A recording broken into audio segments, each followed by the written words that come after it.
Ako si Simon, sapagkat ang pangalang ito, ang katawang ito, ay isang balabal lamang.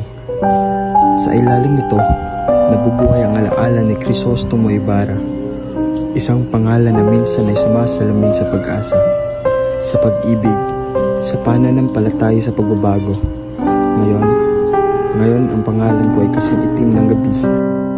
Kayo ay nakakita sa akin bilang isang mayamang mangangalakal, isang taong may impluwensya.